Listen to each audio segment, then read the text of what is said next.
session is Surviving the Data Avalanche. We have as a guest speaker today Kevin E. Klein.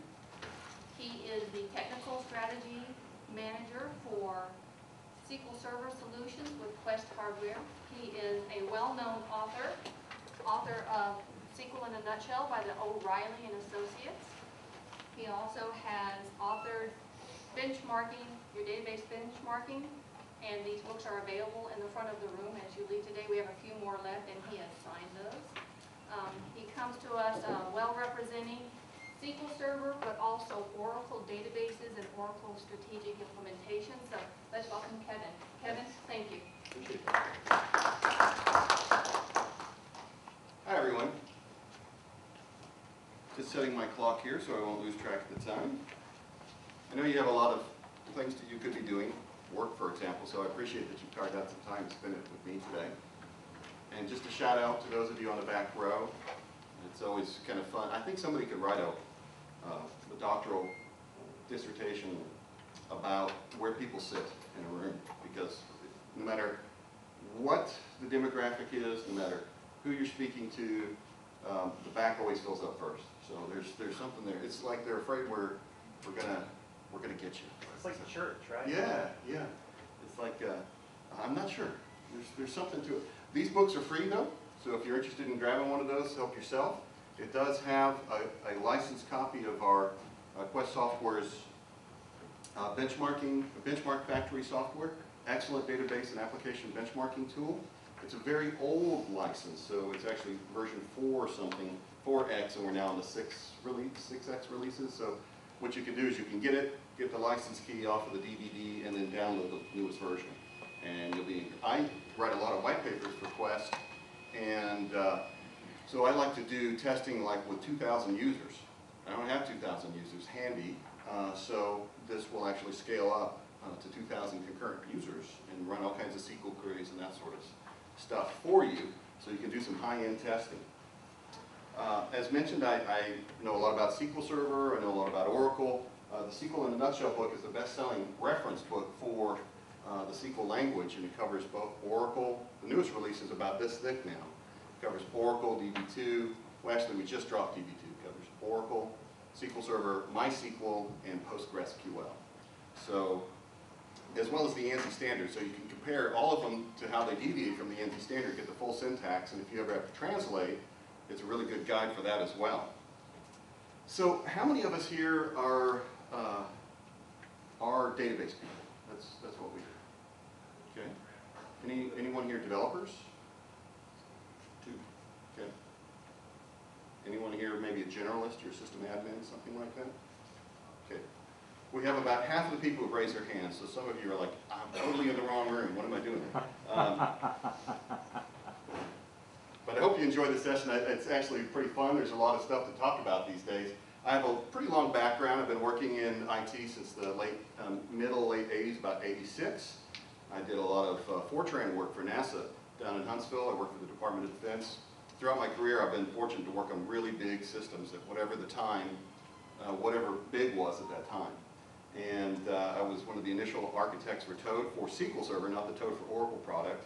When I came to Quest back in 2002, I've written many books, well, 9 or 10 books. That's a lot in my mind.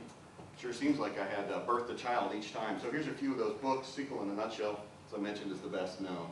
And then also, if you are interested in Twitter, if you have ever considered using that, you don't have to tweet a lot to get good value out of it. It's the kind of social networking tool that you don't have to invest a lot in it if you don't want to. For example, there's a really neat you can follow hashtags. So there's one called SQL Help. And so you could just send a tweet out into the universe with the hashtag SQL Help in it and say, I'm trying to do this kind of query and I need some help. And there'll be 12, 15 people who will probably answer you with a 140 word answer or less, 140 letter or less words answer.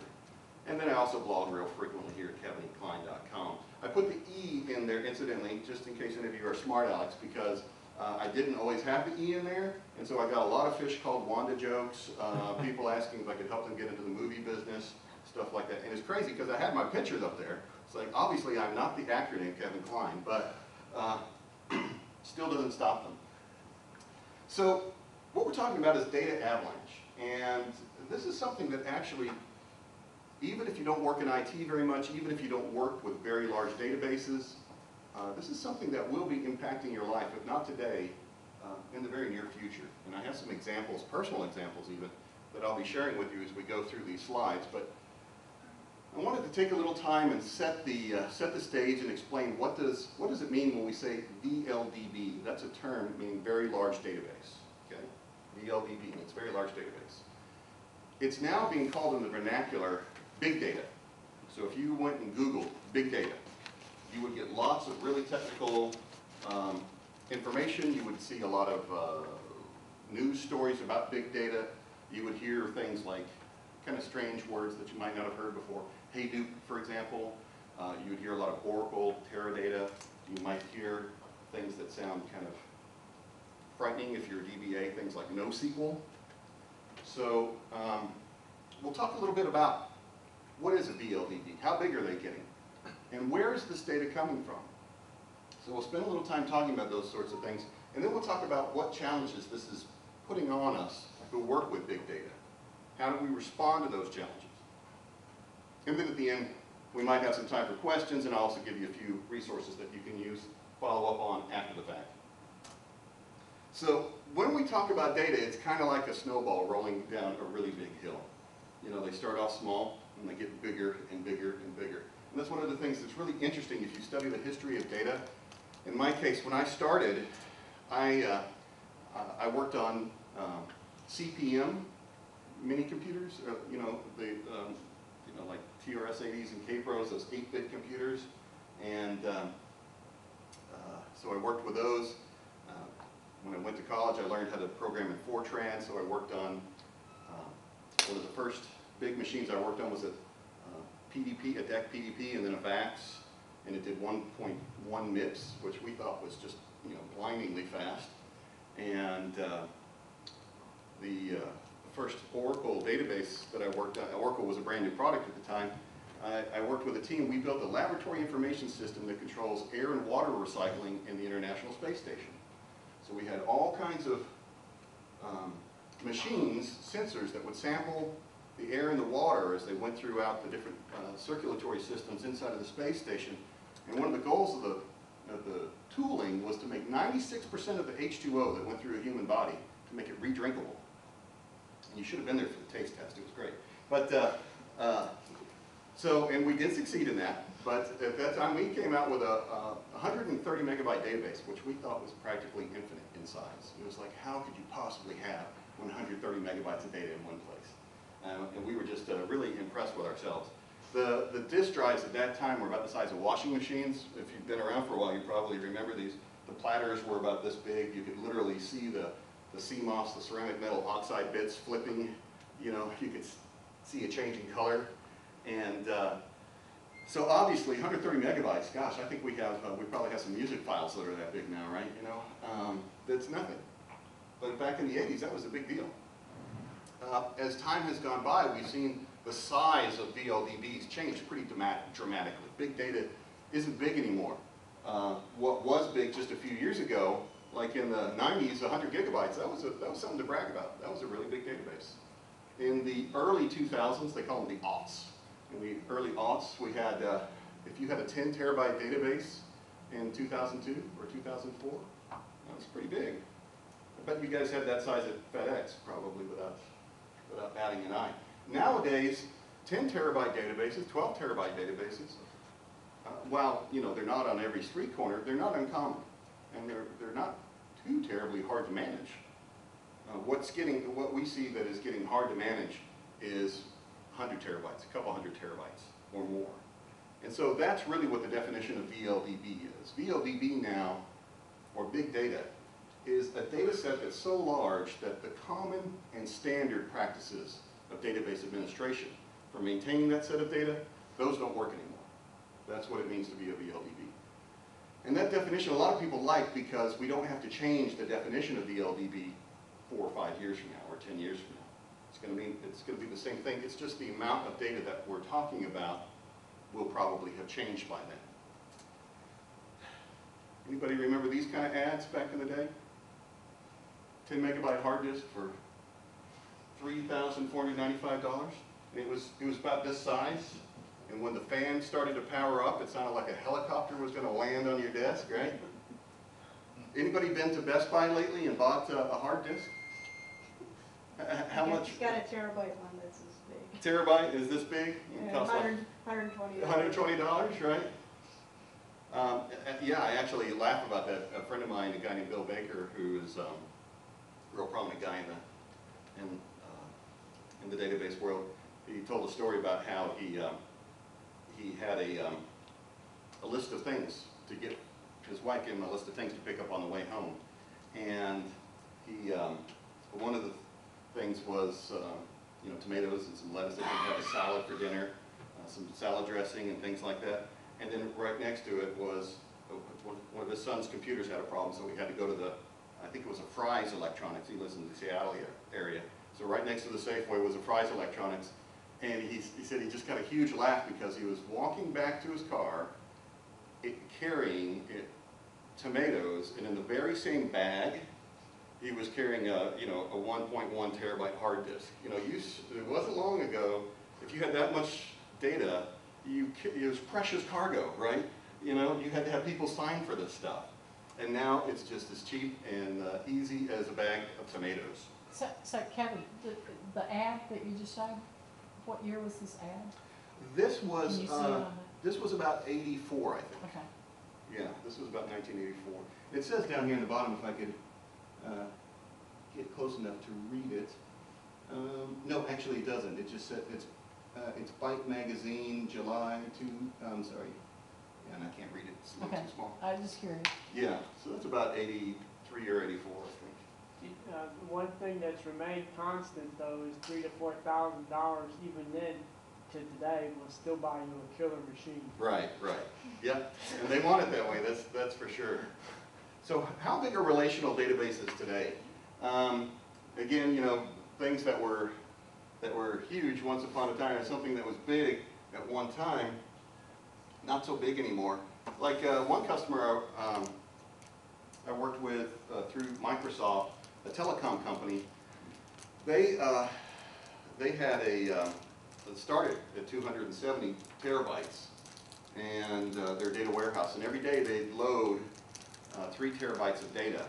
And part of the data cleanup process was to delete 1 terabyte of the stuff that they had just inserted. And it was actually a really fun project because if you could, consider in your mind what 1 terabyte of insert statements or delete statements would do to like the rollback or the archive log, the redo log, and or in SQL Server's case, the transaction log. It was really very, very difficult to scale that out. It was really hard.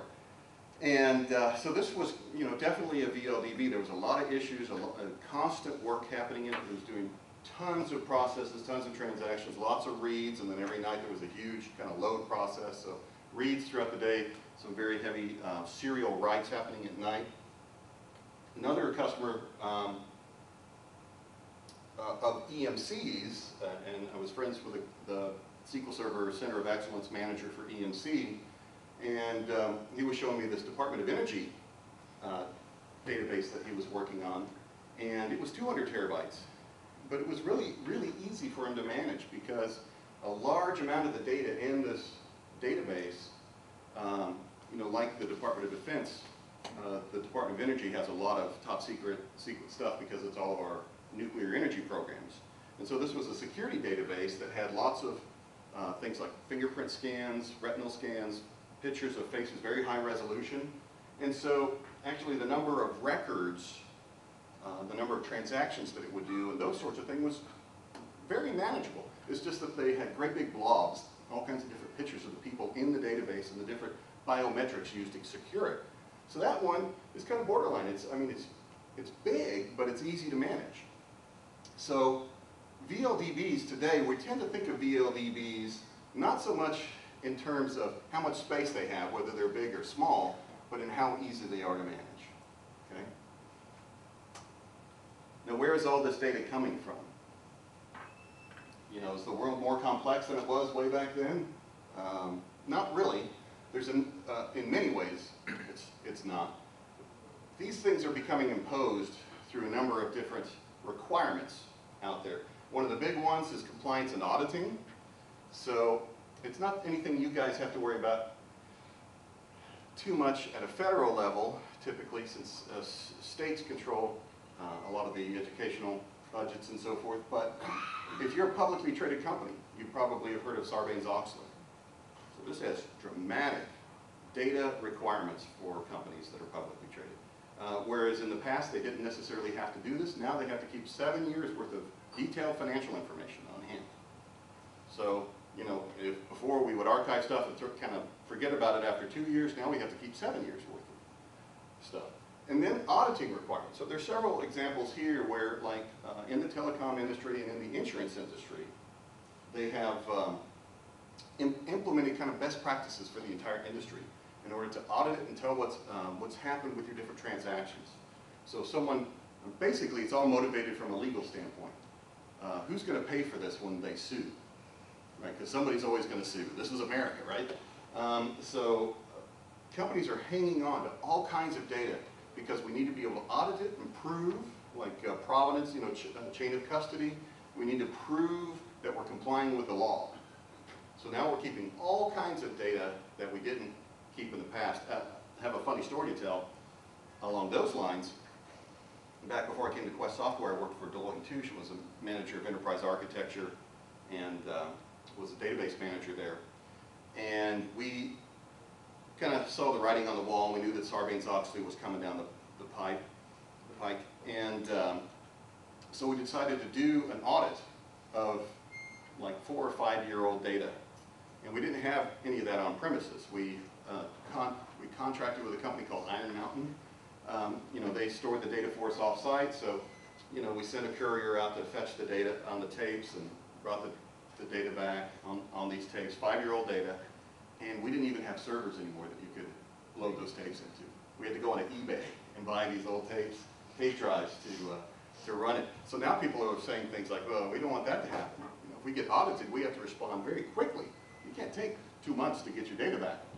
So we're seeing databases get much bigger because we have to keep much more data on hand for compliance and regulatory reasons.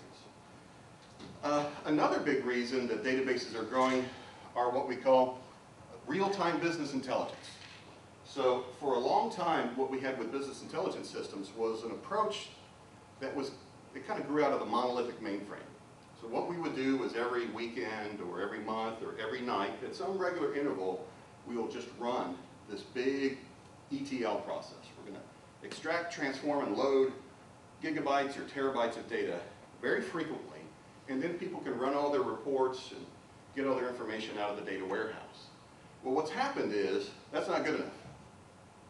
It's not giving us enough information. We're not able to make good enough decisions. The more fresh the data is, the more actionable that data is. And so instead of having these kind of very steadily and infrequently updated systems, we want our BI systems to become real time. We actually have data streaming into the data warehouse as it's occurring, as it's being recorded. I'll give you an example of this. So one of our customers was a fast food company. They derive most of their business from drive-up, the drive-through window. And they weren't getting a lot of information from their system. Now their system, the point of sale system, would print out, you know, that you ordered a double cheeseburger and a Coke and a chocolate malt and French fries or whatever. It'd print that out, but it was only storing back to the system just the total of the transaction at the time.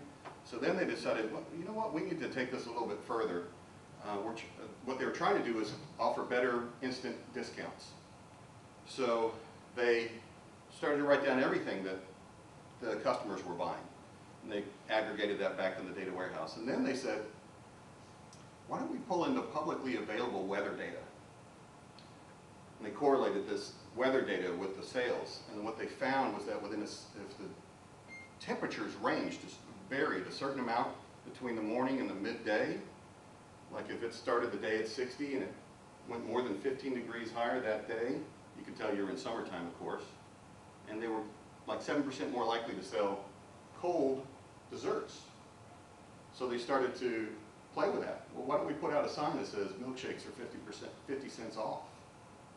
And their sales doubled. Instead of 7% more, they sold about 15% more. So it made it very actionable data. Another thing that happened here along the idea of backup and retention, there is some elements of it in terms of we're going to keep our archival data longer, but we're going to keep it actionable longer. Okay? Actionable. So we're not just putting it on a dusty cabinet somewhere, we're going to make it doable. We're going to do things based on this data. And an example there that's kind of neat was one of our customers was a big retail outfit. And I'll be honest, the data warehouse wasn't really big, it was like 2 terabytes. But they learned some really interesting things. So before, their data warehouse had always just been 1 year's worth of data. And now we're going to try and keep as much data as we can in there, as long as we can. So they started to keep several years worth of data. It took them a long time to get it all loaded. And they found this really weird cycle that they'd never seen before. Retail sales really started to pick up the month before every leap year, February, right? So every leap day, every, 4 years, we have 29 days in February instead of 28. And they'd never seen this before. Of course, they only kept 1 year worth of data. So why is it that every 4 years, when we have a leap day in February, the February before, all 28 days before, maybe even the weekend of January before that, our sales are so much higher than usual? And what they discovered was really kind of interesting. And it was you could only see this by having a much longer retention policy. What it was there's a certain number of us out there that are actually born on February 29th. But how do they record it on our birth certificates when that happens? March 1st usually. Usually March 1st. Sometimes you'll be February 28th. It just depends on the hospital, but generally it's March 1st. Well, what happens is, for all these tens of thousands of people out there in the country, your family knows that you were actually born on February 29th. And so when leap year actually rolls around and it's actually your real birthday, you get a lot more presents than you do on a regular March 1st year. And so they're like, oh my gosh, we would have never seen that if we hadn't looked at 4 years worth of data at a time. So once companies see that keeping longer periods of data is valuable, we can make money on this, that really reinforces it. And then this is something I like to talk about, and I mentioned I have some personal experiences to share with you. This is something that's only happened in the last 2 or 3 years, but we're going to see this accelerate more and more and more as time goes on. And it's a convergence of several different things. For example, RFID. You may be used to, like my mouse is disconnected, it's a Bluetooth device. Well, Bluetooth has set a new standard called Bluetooth short range. And they're actually, Nike is going to start putting Bluetooth in your shoes, so that when you're jogging, it can send messages to your iPhone, your Google device, your Android device, to tell what your heart rate is, how far you jogged, how many calories you burned, all kinds of things like that. Well, in my case, I have a pacemaker. My family has a history of a neurological problem with the heart, and I've had a couple of heart attacks.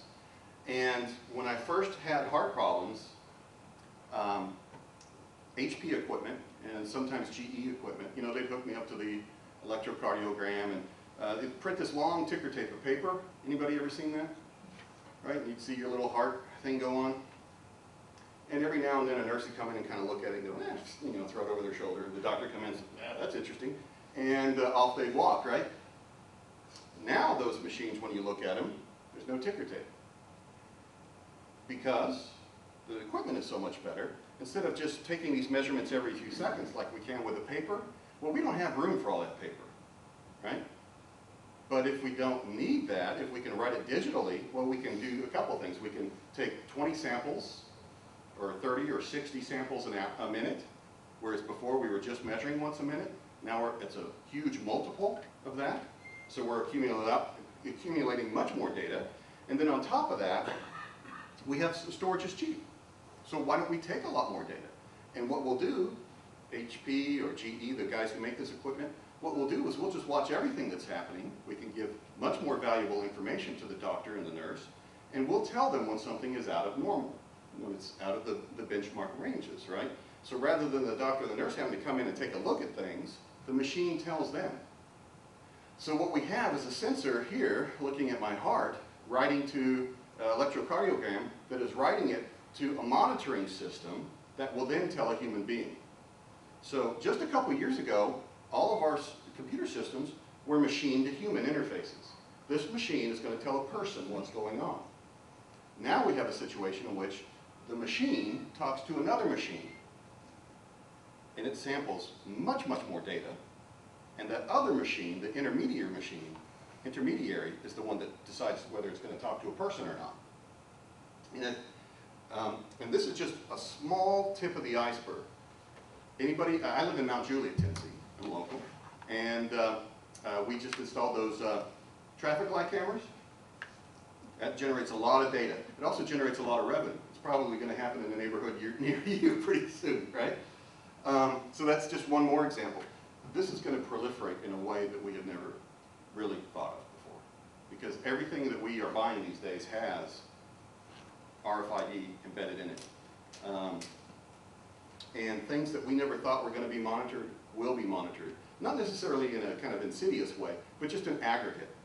Like right now, for example, the newest Ford cars you can buy have, it's called the iSync system. And in a couple of years, what they're going to do is it's going to be an all-digital dashboard. And you can say, you know what, I want the speedometer over here, so I'm going to drag it and drop it over here. And I think I want the weather report here too. And I'm going to sync that with my cell phone. Now, it's got Bluetooth built in. So all we need to do is take these Bluetooth sensors that do, traffic lights, and now we can tell what the flow rate, how they have to drop those little cables across the road to see how many cars drive down. We'll be able to check that anytime we want to. There's going to be 1,000 new ways that machines will start talking to machines in the next couple of years. So data is going to be exploding like crazy. In some ways, that's good because it's so cheap now to store data. So we'll fill all that stuff up, that's for sure. If you're not dealing with big data now, don't worry, because the world's going to be full of applications that are 40 gigabytes. If that's what you're used to, 10 gigabytes, 12 gigabytes, there'll be lots of work there. But if you develop skills in big data, you will have career potential that's got an extra zero at the end. I mean, it's going to be a very valuable way, a very lucrative way to develop some of your skills. So, big challenges with big data. The biggest issue really isn't, right now, is not the technological aspect of it. The biggest issue with big data is who's got the skills to make this stuff work. That's the hard part. We're finding that it's hard to find people who know this stuff. And if you look at the kind of skills that are needed, in many cases, the very biggest applications and databases and things out there are not ones that people are skilled in regularly. And then on top of that, we have very mature processes for how to manage relational database systems. And not all of the VLDBs are relational anymore. There's Hadoop, there's Memcache, there's Cassandra DB, lots of different not SQL databases. So there's a lot of processes that still have to be hammered out for this particular skill set to become mature. So skills, people, and processes are really one of the biggest challenges that my customers experience when they're trying to grow a moderate-sized system into a really, really big one. After you figure out, a lot of times what people have to do, by the way, is we don't hire people based on them already having these skills. We hire people who have the right attitude and the right aptitude. That's what we look for, because nobody has the skills out there. So we want somebody who's a good learner, who's fun to work with, who's a go-getter. That's the kind of person we're going to hire, because you're going to have to learn everything new anyway.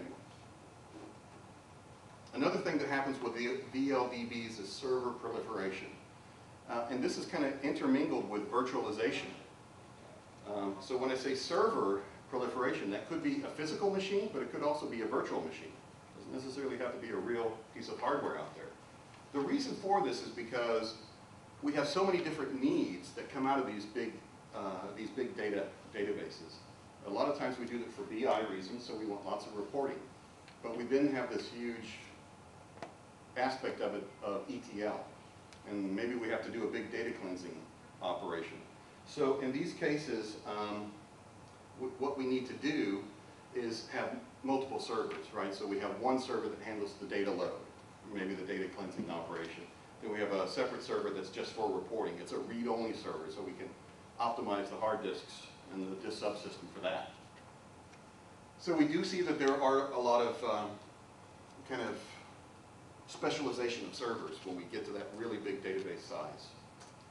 And part of that is driven by the keep it simple, stupid approach. If you're familiar with the KISS acronym, keep it simple, stupid.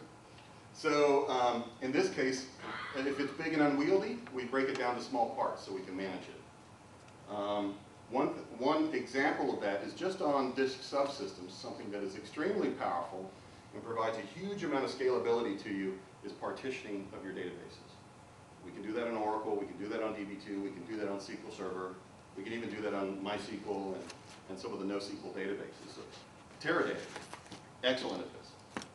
So this, and actually this is one of the few areas where Oracle is still a pretty good deal ahead of SQL Server. And, for example, with Oracle and SQL Server and DB2, you can do partitioning by ranges. So we could have like date ranges. So we want all the older data in this partition, and we want 2-year-old data in this one, and then real recent data here in this partition. So you can give SQL Server a fixed set of ranges. You can do that with DB2 and Oracle as well. But with Oracle, you can do hashing as well. So you can have a calculation basically. I want a function to decide where this data goes, and it could be variably assigned to the different partitions that way. SQL Server can't do that yet. DB2 and Oracle can. So we'll see people do things like partitioning, and so just in that one, that one specific example, what you would do is, it's based on the idea of utilization. So data is most frequently used the fresher it is. So, you know, if we're going to run a sale this week and we run a retail operation, then what's selling right now, what's hot right now, would be a really good thing to have a sale on, right? Because that's what people really care about. So let's look at the recent data. But, you know, maybe we also want to look at the rate of returns that we get. Well, normally we don't get merchandise returned more than, say, 6 months after it's bought. We may even have policies that say you can't bring it back after 90 days or something like that. So let's put everything that we do query fairly frequently, we'll put that in the next partition. And then all the old stuff we're going to put into the third partition. And as things age, they move down into these different partitions, and we're able to control the overall I/O that each of these have, each of these different ranges have, based on the partition. Does that make sense? And I'm just going to blow past that point, you can read it. Loading and separately cleansing data is also a big aspect of maintaining these systems. Now, those are the management challenges, okay? This is hard for us to deal with as managers, but as IT people, as administrators of the data and the servers and the applications that these run on, what are the big challenges there? So, this is one that I cannot emphasize enough. And this is a 2-part bullet point here. Backup and recovery. One thing I want to make explicitly clear. Just because you have really good backup schemes does not in any way mean that you can recover. And I only say that because I have experienced it personally, many times. And all of the other experts that I work with also will tell you this. Why do we do backups? Do we do backups because we like to back up data? No, we do that because if there's ever a catastrophe, we can recover the data, right? So the whole idea of doing backups is to support the fact that we need available data all the time.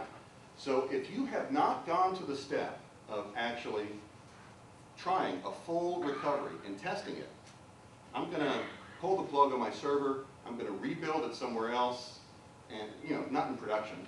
We're not going to pull the plug on production, but I'm going to pretend like we have a catastrophe and I need to get this back up.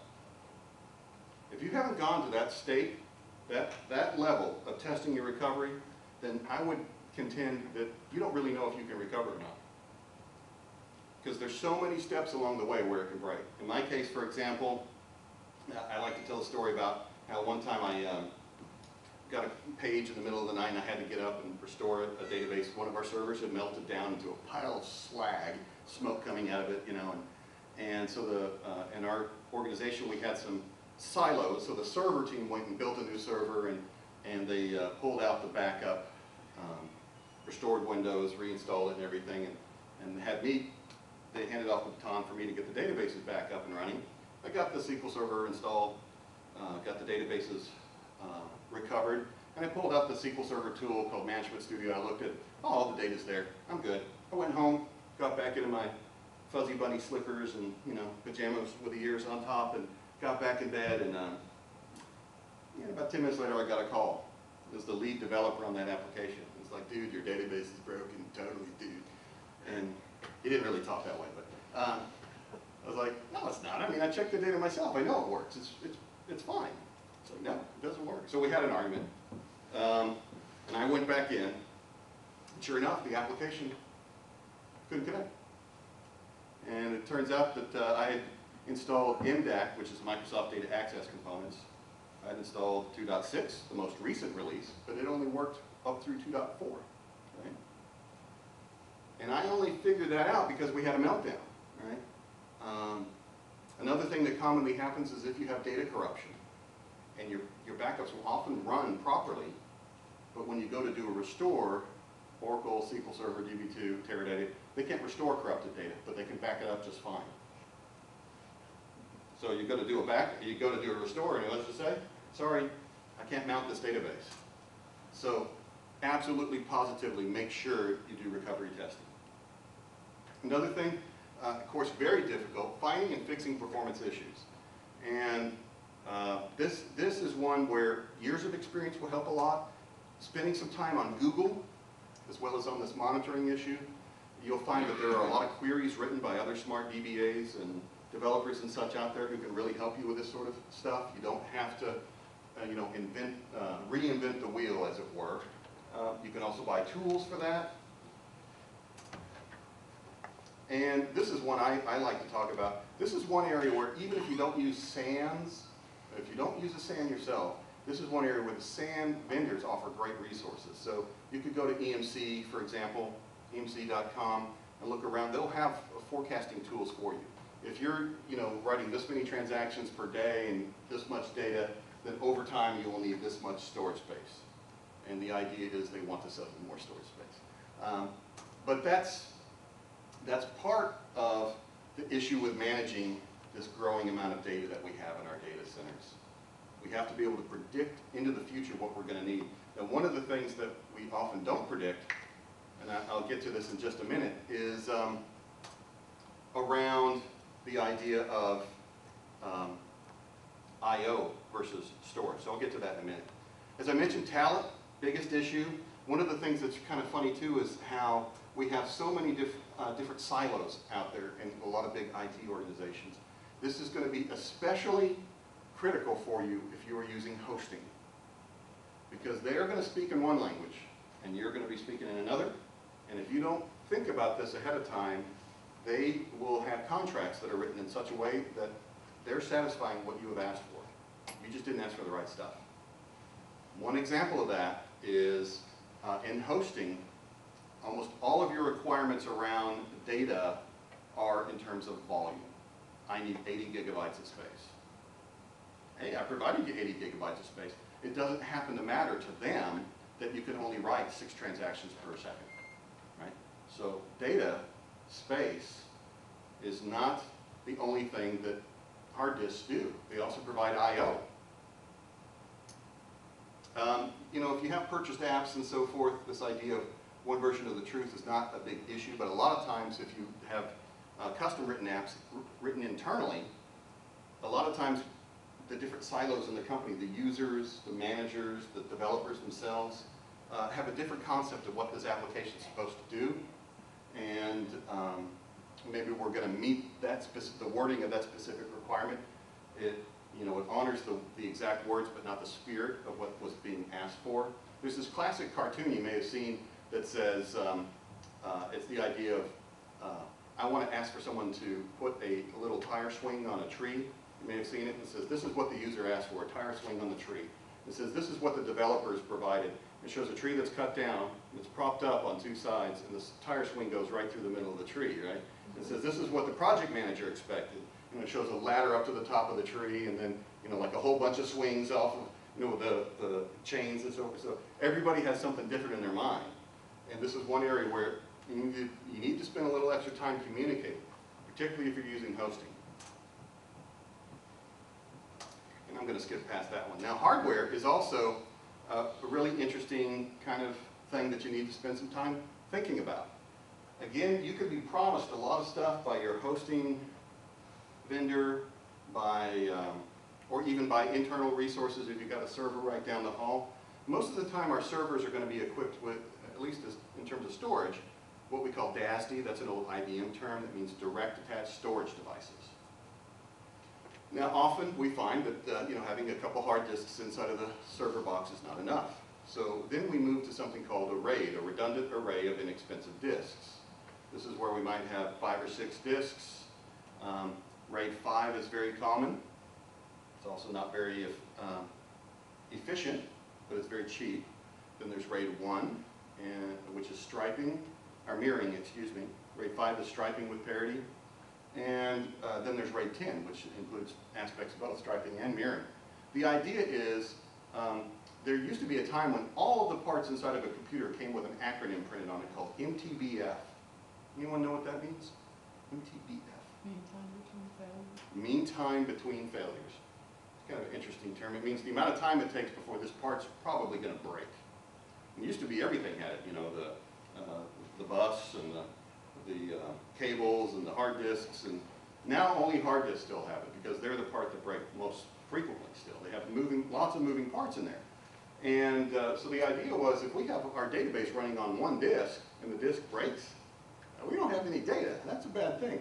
So what if we kind of spread it out across 2 spindles, 2 disks? So that means if one goes down, we still have the other one. So we have some time to come back, replace that one that's broken, and everything stays up and running and we're all happy. So if you're still running on DASD, your next logical move would be to what the RAID levels. What we find now is that a lot of people are saying, gosh, well, we've had kind of uncontrolled growth with our servers. We need to control this spending. Let's get a storage area network, the SAN, and we will use this to kind of consolidate. And the marketing from these companies will say, this is where we're going to solve all your needs. We're going to fix everything. It's a panacea. But a lot of us who've had experience with it, we know that it's kind of a centralized place for all of your problems rather than a remedy for all of your problems. And I'm not saying not to do it. They are a great investment, but they require care and feeding. And now what we're seeing is even newer technologies, SSDs, solid-state disks, extremely fast, very expensive, and something called deduping SAN technology, where, let's say, for example, we are all on one team, and you send me an email and everybody else on the team an email with an attachment. Now there's 30 copies of that one attachment. So when the system goes through and backs up the email archives to the deduping SAN, it actually only saves 1 copy of that file, and everybody else gets a pointer. So it's a very effective way for certain kinds of data storage. I put this up here specifically to tell you to beware. Don't use deduping SAN technology for databases. It actually will make your life miserable if you try to use it for Oracle, for SQL Server, Teradata, or something like that. There's a lot of things to talk about with SANs, and I'm running out of time actually, so I can't spend too much time on it, but make sure you test your SAN. There's a lot of information about how your SANs should perform, and if you have a SAN, you should probably have a SAN administrator.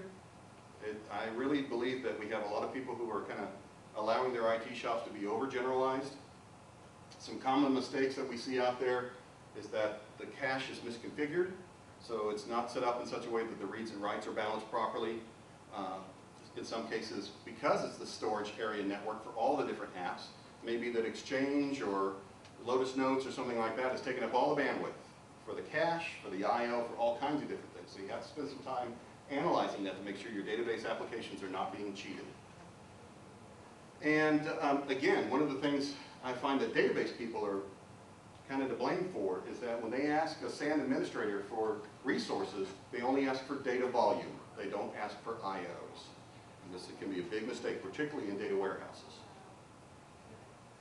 Another thing that is really interesting that's happening now, another solution to big data problems, is an idea called tiered storage.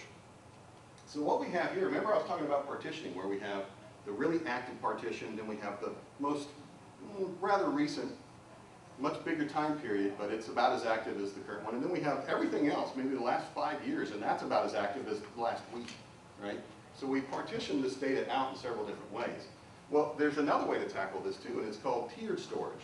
And the idea that you have with tiered storage is that in the very frequently accessed data, we actually are going to put it onto its own, maybe we're going to use something really expensive, because it earns us a ton of money. I work, well, I shouldn't say I work, but I have a friend who did all this work on one of the biggest betting websites in the UK. Betting is legal there. And, you know, they made a lot of money on this per minute. I mean, 6 figures per minute kind of thing.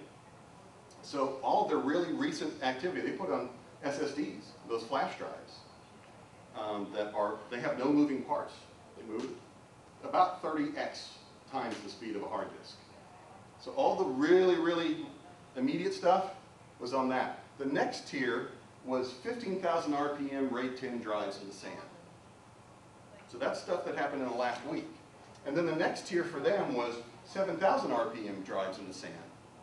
And then they had their archive data, which was on those, what we call SATA, S-A-T-A. Those are the ones that are a terabyte for 120 bucks at Best Buy. And so that's where they had all the archive data. And they didn't really, they did backups, but they kept all the data alive. So you never really had to go back to the archival site to get older data.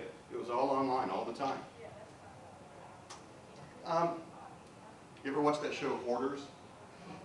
Like one of my favorite shows. It's kind of like Super Nanny, you know, I'm like, my kids are not the worst kids in the world.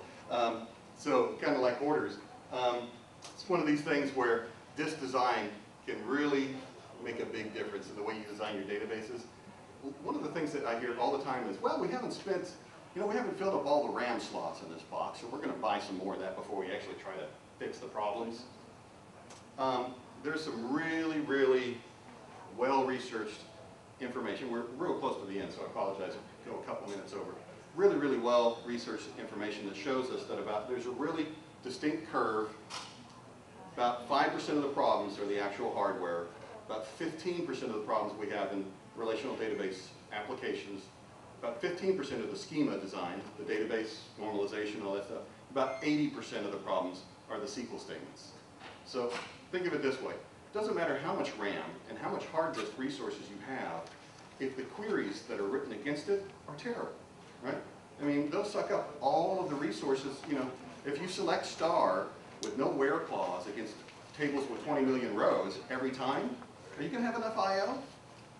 No, it doesn't matter how many, how many wheels the rig has, you still are not going to have enough. So it's very important to make sure you design the systems well. Some specific tips here for storage admins as well. We find that misaligned block sizes happens a lot in SANs. Make sure they've got a 64K chunk size. No, I'll shoot past that. Backups, as I mentioned, extremely important. You can also scale your backups. You know, imagine trying to back up a multi-terabyte database. You can't do it in 20 or 30 minutes. This takes hours. So one of the ways you can really leverage that is to do partitioning. Because we only have to back up the data that's changed, and data that's more than 3 months old changes very rarely. Right? So that's already backed up. We don't have to back that up again. Indexing and statistics. Again, this is another area that can be really problematic. You want to do online indexing if you can. SQL Server supports that. I'm not too sure about Oracle or the other big databases, but updating statistics, definitely something you want to keep fresh. And scale out. So this is one thing that I think is really interesting. Who's heard of Facebook? You're not all raising your, gosh guys, come on, play with me here. So there's this idea called scale out. I'm not going to try and fix this problem with one big server. I'm going to add lots and lots and lots of little servers. Oracle Rack is one way that we can do scale out. And anyone want to hazard a guess how many servers Facebook scales out to? Facebook ingests about 15 terabytes of data every day. It's got about a 6 petabyte data warehouse.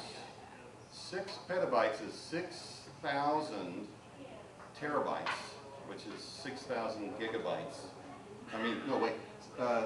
6 petabytes is 6,000 terabytes. 60,000. Yeah, it's just vast. It boggles the mind, right? So it's on about 4,000 servers. They're running something called Hadoop and Memcache, a couple specialized database systems.